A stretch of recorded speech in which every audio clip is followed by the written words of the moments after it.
President Trump ready to get back to work after his first Christmas as Commander-in-Chief. President tweeting yesterday, I hope everyone is having a great Christmas. Then tomorrow it's back to work in order to make America great again. After the U.S. announces the Israeli embassy move, Israel now in talks with 10 more countries to do the same.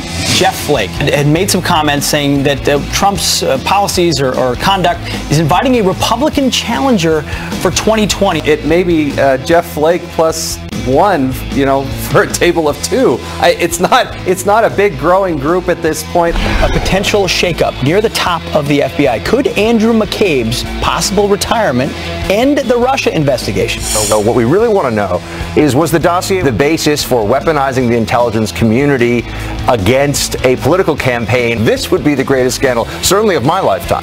Florida deputy sharing this picture of a boy named Jacob, giving him a homemade wooden American flag. Jacob says his plan was to give flags to any law enforcement officers that he saw.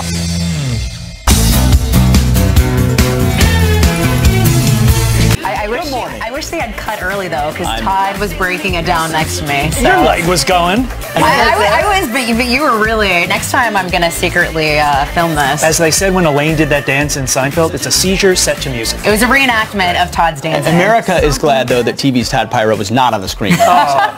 Are they, it wasn't I don't know, maybe. We'll see. I think they missed out. No, welcome to Fox and Friends. We appreciate you being here on this Wednesday, the day after Christmas, December 26th. Brian, Steve, and Ainsley are off, so we are your humble fill-ins this morning, asking you for your pictures to come out, and they've been pouring in, like this one from Jason, whose toddler, Aurora, opens her gift with a scowl. We don't see Aurora yet. There we go. There they are. Oh, see? As the baby Mary is going nuts, she's happy. Aurora's like, she's not having it. I'm not having it yet.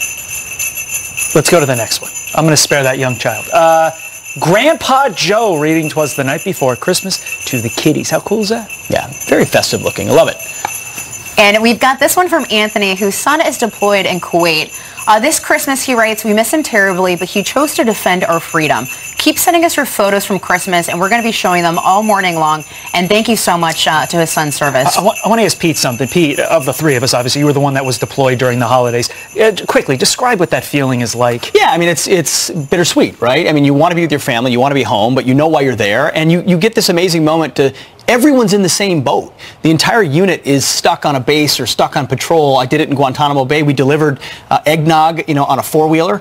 And then in Iraq, our first sergeant dressed up as Santa Claus and went out on patrol. I mean, you find funny ways to sort of make the fact that everyone's away happen. So we've asked you to send your photos, and you have on Christmas Eve. We really appreciate it. Brian, Steve, and Ainsley, you should email us your Christmas photos. Yes. friends@foxnews.com, and maybe we'll show them on the program. I'd love to see it. Ainsley's little girl is the cutest thing ever. She really is. Lots of pictures of her. That's right. But we've got some news this morning as well. President Trump, fresh off a working Christmas weekend at Mar-a-Lago, already has his eye on bipartisanship this morning. Griff Jenkins joins us live in D.C. with that and what is ahead. Hey, Griff.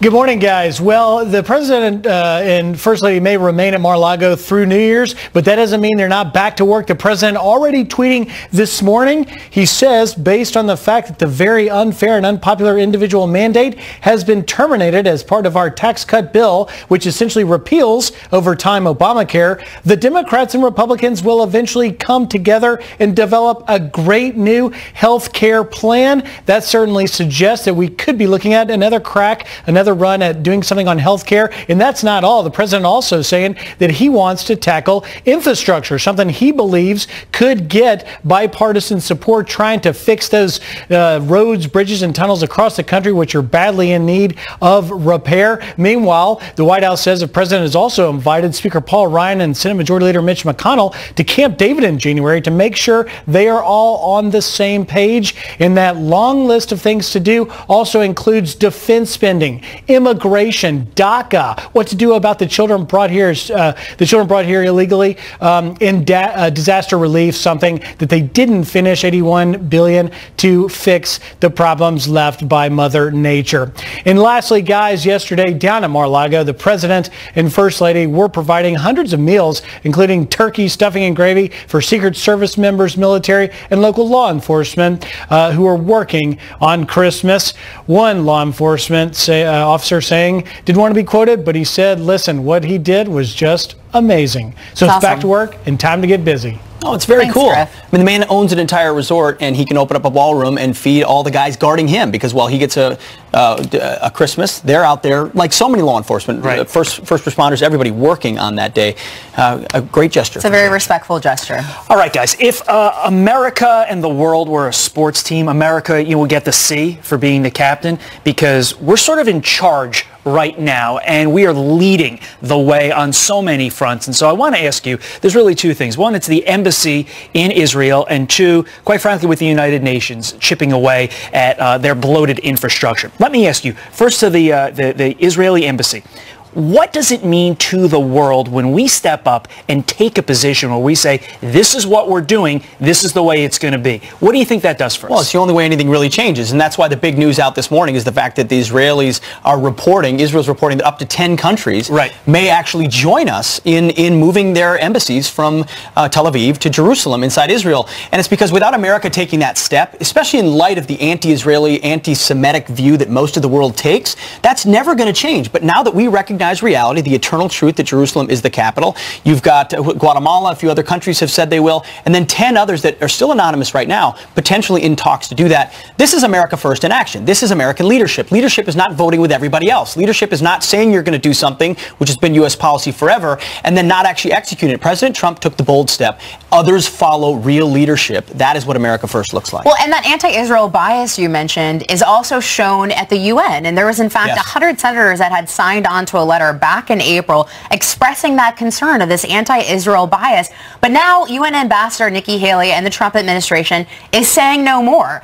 She's actually said that they're going to cut $285 million, and she put out a statement, and what she said was, we will no longer let the generosity of the American people be taken advantage of or remain unchecked. You can be sure we'll continue to look at the ways to increase the UN's efficiency while protecting our interests. So this is a really important step, because far too long have we seen Congress, we've seen presidents complain about the UN, and now Nikki Haley as a UN ambassador is saying, you know what, we're actually going to take action on this. Yeah, we're going to roll back the funding. So, you know, if you want to vote against us, you want to try to embarrass us on the national stage, well, guess what? We're rolling back our money. We're going to take your name, and then we're going to take our wallet out. And yes, my wallet is... You got to check out this thing. It's amazing. It's a $100 bill. I got it at the dollar store. You can hand that over to me. I kind of like it. No, I won't be handing it over to anybody. I'll hang on to that. But the reality is we have a big wallet. We fund 22% of the UN's budget. And by saying we're going to take $285 million and pull it out of the budget, that's a significant statement. And it says we're not going to stand back and be lambasted by this body. We're not going to take a step like move our embassy, then watch you take a show vote to make us look bad, and then just sit back and take it. It's a total indictment. Yeah, here's the wallet, by the way. It's a $100 bill. But I got it for $1. It's a total indictment of the international system, which at this point is rigged against free countries like the U.S. and Israel in favor of smaller countries that want to impugn us. That's what the UN has turned into. Well, can I ask you this? Why, under the Obama administration, for those 8 years, did we take a, oh, we're scared, sorry, we're U.S., sorry, we're big in the world? Why did we take them when we act with a measure of strength?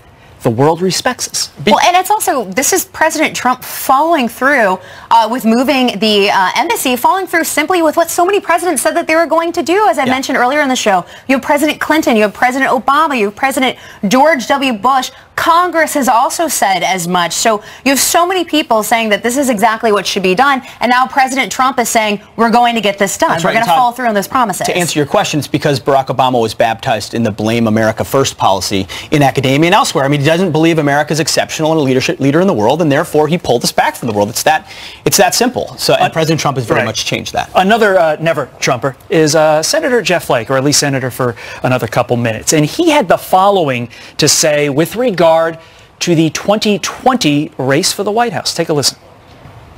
I do believe if the president is running for re-election, if he continues on the path that he's on, that's going to leave a huge swath of voters looking for something else. He's probably inviting a Republican challenge as well, but certainly an independent challenge, yes. And when asked about whether Jeff Flake himself would be in the ring, he said, I don't look that forward ahead, but he didn't say no. To Mr. Flake, I asked the question, you are projected to lose Arizona, your state, by tremendous amounts of votes. You think you're then going to go, like, win the presidency? Well, and Todd, you took the words out of my mouth, because Senator Flake was expected to have a tough primary, expected to have a tough general election. So it's sort of interesting for him to be making those comments, considering the fact that he himself was going to face a real uphill battle electorally. Find me this real big swath of Republicans that don't like President Trump. If you've been to a single grassroots event or talked to any voters that don't live in the island of Manhattan, you realize there's an incredible amount. His support amongst his base is even stronger today than it was before. So maybe in some think tanks, maybe in some newsrooms, maybe some Republicans that want to be loved by the left-wing press, they'll say, oh, President Trump is terrible, we're going to run against him. There is no swath of voters. They're not there. They're going to get 1, 2, 3% in a primary and get beat by Trump if the president continues to do what he's doing right now. So these are foolish words from an ever-Trumper who's never going to give up. And to that point, Pete, you have a situation where you go to these parts of the country and you realize President Trump is beloved by these people. He can't do a lot wrong. And while you may say, okay, everybody in the Republican Party is realizing now, they weren't all on the Trump train originally. They have gotten on the Trump train because they see if they don't, this doesn't behoove them for their political career. Senator Flake just didn't get the memo. We're being told to move on, and we need to hear the headlines. So, Jillian, what do we need to know? All right, guys, so we're talking about extreme weather. I mean, we're talking it's cold in New York, but a lot of places across the country are dealing with extreme whiteout conditions, blizzard-like weather pounding the Northeast and Midwest right before millions of Americans head back home after Christmas. The Boston Logan International Airport almost impossible to see through a blanket of snow, and more than 21 inches of snow hitting Erie, Pennsylvania, breaking a Christmas Day record. Drivers in St. Louis, Missouri navigating slick roads for their holiday commutes. And as a result of that weather, a packed JetBlue flight skids off the runway coming in for a landing in Boston. The plane slipping and spinning 180 degrees before finally coming to rest. Passengers say it felt like the plane was doing donuts, but they praised the pilot and crew for how they handled the situation. Everyone on board the flight from Georgia safely evacuated. The plane had to be towed to the terminal. It wasn't pretty, but it doesn't matter because the Philadelphia Eagles now have home field advantage throughout the NFL playoffs. Direction made from 35. That one's heading down the middle. And good! With 22 seconds. Yes, kicker Jake Elliott sealing the deal in the fourth quarter against the Oakland Raiders. The Eagles go on to win 19-10. And to the AFC, the Steelers dropping a lump of coal in the Texans' stocking. Pittsburgh running all over Houston 34-6. But the one bright spot for the Texans, take a look. An amazing touchdown catch by receiver DeAndre Hopkins, batting the ball around, then turning around just in time to make the grab. As I was reading that, I heard some boos from behind me over there. Because you're insufferable right Pirro. now. You're completely insufferable. I mean, it's ridiculous. I'm hopping on get on the Vikings. I'm hopping on the Vikings. I'll see you in the NFC because I can't cheer your Eagles. I can't do that. I'm a Redskins fan, but we're no threat to anyone. Let's be clear. No kneelers on the Vikings. I don't know if the no kneelers on the Eagles. Really? Okay. Fist raisers. No kneelers. Okay. Yeah. Kneel free. We'll take it. Thanks, Jillian. Appreciate it. Coming up, also a potential shakeup near the top of the FBI. Could Deputy Director Andrew McCabe's possible retirement end the Russia investigation? Texas Congressman Louis Gohmert joins us live to react next. A potential major shakeup towards the very top of the FBI, as Deputy Director Andrew McCabe, otherwise known as Andy in those text messages, is reportedly set to retire early next year after being grilled on the Hill twice for 7.5 hours about anti-Trump bias within the agency. We have GOP Congressman Louis Gohmert, who is a member of the House Judiciary Committee, who's with us now to give us some reaction to that announcement that he may retire. And of course, Andrew McCabe has been at the center of great controversy. His wife was the one that received political donations from Governor Terry McAuliffe, a close Clinton ally. He was also part of that email exchange between Peter Strzok and Lisa Page, talking about the insurance policy as well. So what are your thoughts on this potential retirement and what it means for the overall investigation? Well, I sat in on questioning last week of Andy McCabe, and that was supposed to be confidential. I won't betray that confidentiality, but he doesn't remember some things the same way that Mueller and some of the others do, but he can't go fast enough. Anybody that has that much disrespect for the Republican Party, for the President of the United States, this goes way beyond just having a political opinion like everybody does. This is things that affect your judgment. So Mueller, I have said since day one, since he was appointed, he's bad news. He's out for a scalp. He would love to get Trump's scalp. He would love to be the hero of the left to take out Donald Trump. He will do everything he can to do that. And Mueller is not going to be deterred by these people falling around him. He wants a scalp, and he'd love to get POTUS. If he cannot get the president, he will, like we've seen, he'll take a Mike Flynn, and it was kind of sad the way that all happened. Sure. But we're in some dangerous water right now. Mueller's going forward. Congressman, take us behind those doors. I mean, I would been very fascinating to watch any portion of those 7.5 hours. I know you can't betray confidentiality of what was said, but some of these public things we've talked about, the donations to his wife's campaign, the text messages that refer to insurance policy, what he did in the Clinton email investigation. I assume all those questions were asked. And what was your overall takeaway, his disposition? I mean, did you walk away really mistrustful, or was he able to answer some things?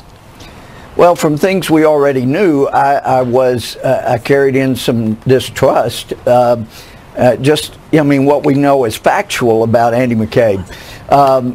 He sounded like he was very straightforward, but like I say, he remembers some things very different from some of the other people who have made public statements. So, and he has given some information that needs further investigation to see if he's right about. But the impression is that my impression is since the day Mueller went in, he has not been the upstanding, fair guy that people have painted him as being. He did more destruction to the FBI. He weakened the FBI more so than J. Edgar Hoover or anybody ever did. He purged the training records of anything that offended radical Islamists. He weakened us of our ability to see, for example, the Boston bomber. They went out and talked to him because of Mueller. They didn't know what to ask. And he persistently shows just disdain toward people who are very conservative. Well, and Congressman, he's a problem. Real quick, do you have faith in Mueller? No, I have no faith in Mueller. I haven't from day one. And in fact, back, I don't know if you can see that, but that was taken in June by somebody else. I was telling the president, you have got to appoint a special counsel to investigate Mueller, Comey, McCabe, Lynch. You've been ahead of this the whole time, Congressman. We've got to leave it. We've got to leave it right there, unfortunately. But we'll come back to you as this develops. There's a lot of work yet to do. Appreciate it, Congressman. And we have Mark Stein next as well. Thank you, Congressman. Mark Stein's next. Time now for some quick headlines. A topless woman tries to swipe the baby Jesus from a nativity scene at the Vatican.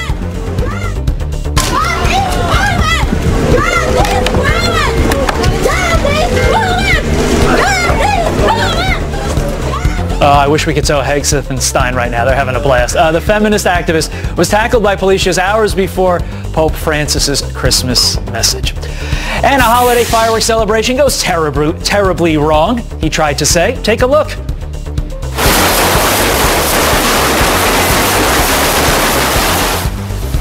Yeah, that's not cool. At least 22 people, including 6 kids, burned in central Cuba when those fireworks started exploding uncontrollably. The display, part of a traditional Christmas Eve celebration. Hopefully next year's tradition will not include the injuries and the just general explosions. Thanks, Todd. Well, the U.S. cutting $285 million from the UN's budget, from our contribution to the UN's budget next year. Ambassador Nikki Haley vowing, quote, "We will no longer let the generosity of the American people be taken advantage of or remain unchecked. You can be sure we'll continue to look at ways to increase the UN's efficiency while protecting our interests." Here to break down why this is a good move for America is author and columnist Mark Stein. Mark? First, Mark. Merry Christmas. Hey, happy Boxing Day, as we say in my cultural tradition. Quickly, what is Boxing Day? Boxing Day is the day when you traditionally give a box of Christmas gifts to your servants. I gave my necktie to my footman this morning, understood. which is why I celebrate Boxing Day. You're such a giver. Well, it is generous. Speaking of giving, we are not going to be giving as much to the UN, and the UN's not going to be having as much. $285 million out of their budget. Why Why is the actions that Nikki Haley took, obviously through the president, why is this so important? Well, I think the problem with the UN is that it was the Second World War victory parade preserved in aspic, and that was a great idea in 1945.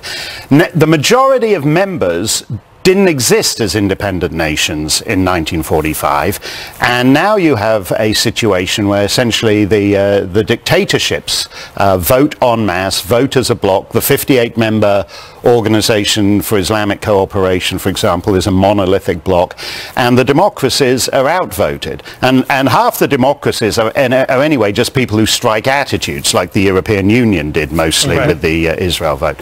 And so it's simply not an effective vehicle for America. And America, by the way, just to accentuate the cultural differences, you guys aren't imperialists. So when you found yourself top dog in the world in 1950, instead of having a conventional empire, you set up these multilateral institutions to work through them. And one of the results of that is that you diminish your own voice and you bulk up all these pipsqueak poses. What impact do you think it's going to have? Because the Trump administration is clearly sending a message to the UN. Will it have an impact?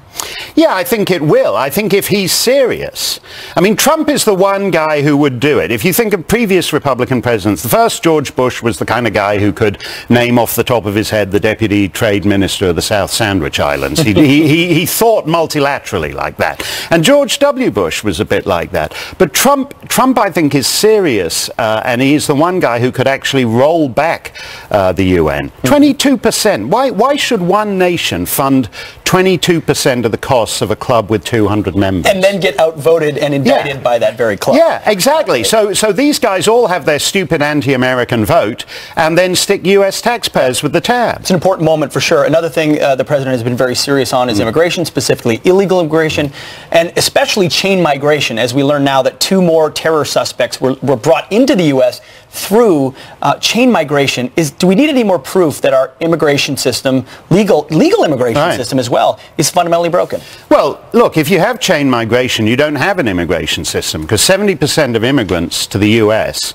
come through chain migration, which means the United States has effectively no say in them. All countries have the right to select who they admit within their borders. If you have chain migration, you don't have this guy in Pennsylvania, for example. He's an Egyptian, this latest jihadist. He's an Egyptian who is a distant relative of some guy who came 2 generations ago. They're basically self-selecting. That's a huge security flaw for any nation. Well, and we've also seen the visa lottery come under scrutiny as well. But do you think Congress is going to act on this? Because for some of these changes to be made, it's going to take an act of Congress. Right. So is there the will in Congress to make these changes? And how is this not a layup for Republicans? How have they not absorbed what the president's talking about in light of this? Well, because it's I think it's a situation where the donors outvote the voters in a way. But this is an 80% issue. If you're an American citizen, citizenship has its privilege. You don't give it away in a lottery. It's not like tri-state megabucks. That's ridiculous.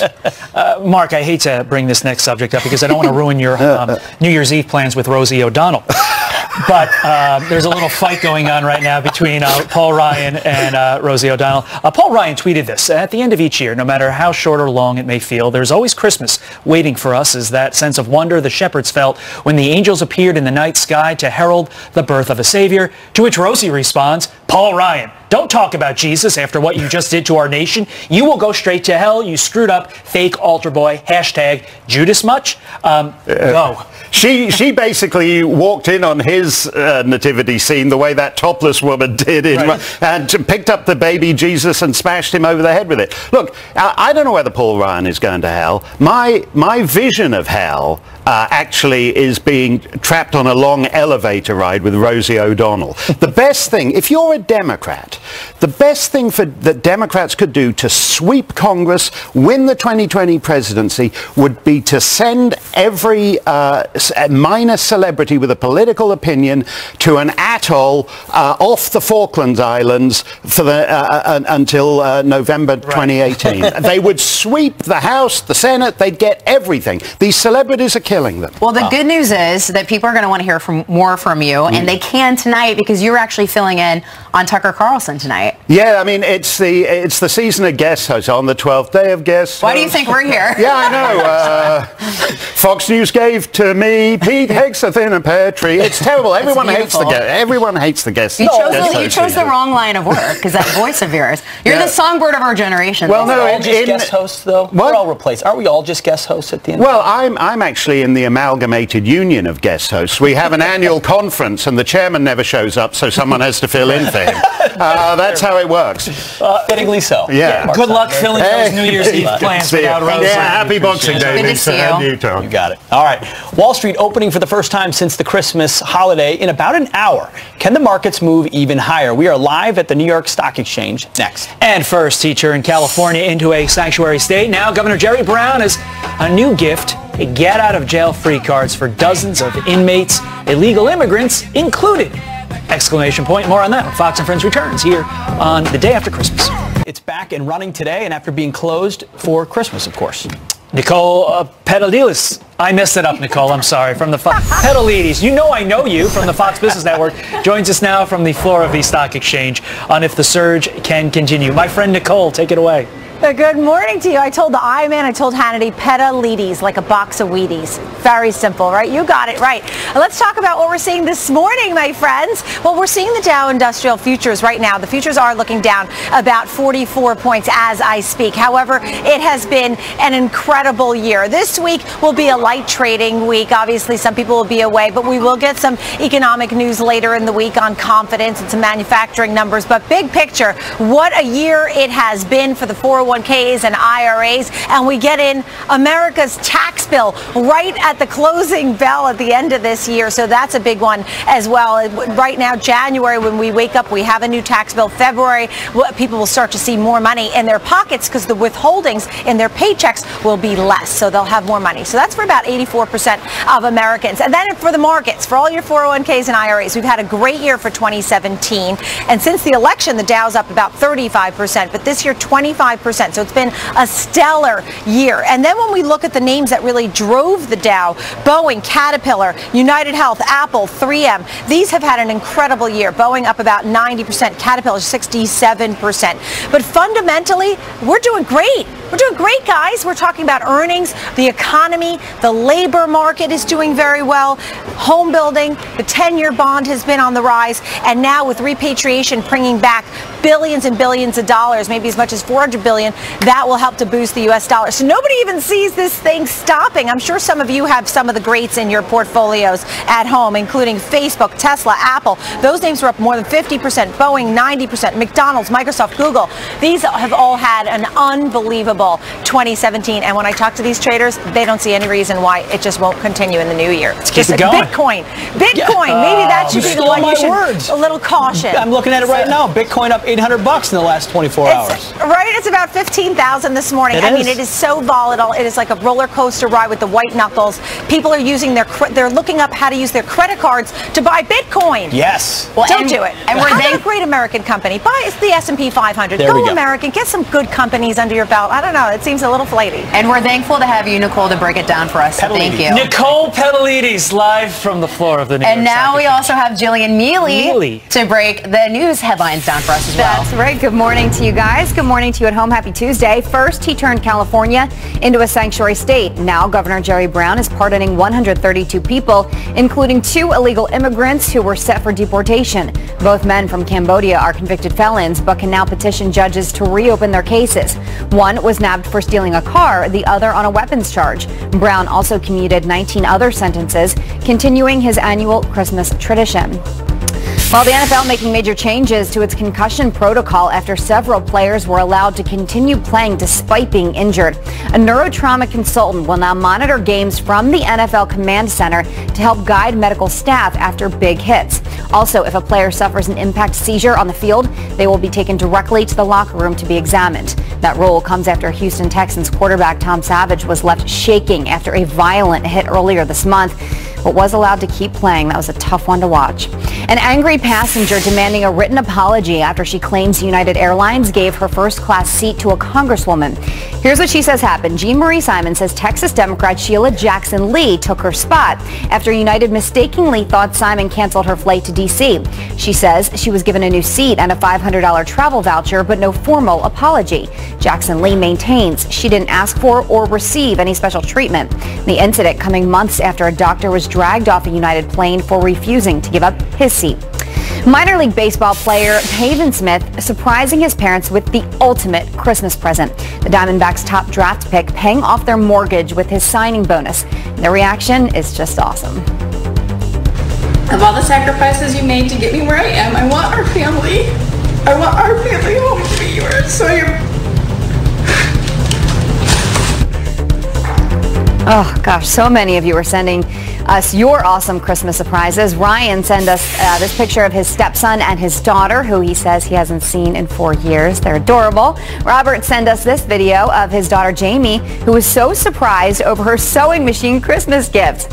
Love it. And James sent us a photo of his wife, who he surprised with 2 Oklahoma Sooner footballs signed by coaches Bob Stoops and Lincoln Riley. Very cool. Good stuff. Thanks for sending them. We appreciate it, guys. I hope she's a big fan. And not just he is and then gave them to her. And I just love the story with the baseball player. What a sweet guy. That's such a cute story. Very, very generous. Very cool. All right, now to some extreme weather. A Christmas blizzard blanketing the Northeast and Midwest. This heavy snow causing whiteout conditions at Boston's Logan International Airport. And more than 21 inches of snow pounding Erie, Pennsylvania, breaking a Christmas Day record. Adam Klotz tracking it all for you. Adam, where are we right now on the day after Christmas? Guys, the snow's kind of wrapped up, but it's freezing outside, but the energy's high. Is the energy high? Yeah, the energy's high. A lot of these folks from the south, but they seem to be handling the cold weather okay. You guys doing okay out here? We love it! They have been so excited here for the last 10 minutes or so. Here's a look at your forecast. Let's take a look at these maps where the snow continues to fall across the Great Lakes. We're seeing that snow really downwind. Still maybe another 6 inches for some of those spots right along the lakes, but the bigger story across the country is all about these temperatures, where we're talking about numbers falling down into the negatives. Minneapolis today is going to be topping off closer to 0. So getting very cold out here. I want to end it. I met this veteran just a little while ago. We appreciate your service. Thank you so much for everything you've done. Everybody, what do you want to say? You want to pitch it back to the studio? Say back to you. Back to you! Good stuff. Thank you for guys. Right there. Thank you, guys. All right. Through the window. Capitol Hill had its fair share of winners and losers in 2017. And I will fight every day until he is impeached 45. Pete, you had her on your winners list? No, but which lawmakers ended up with coal in their stocking? We're breaking it down next.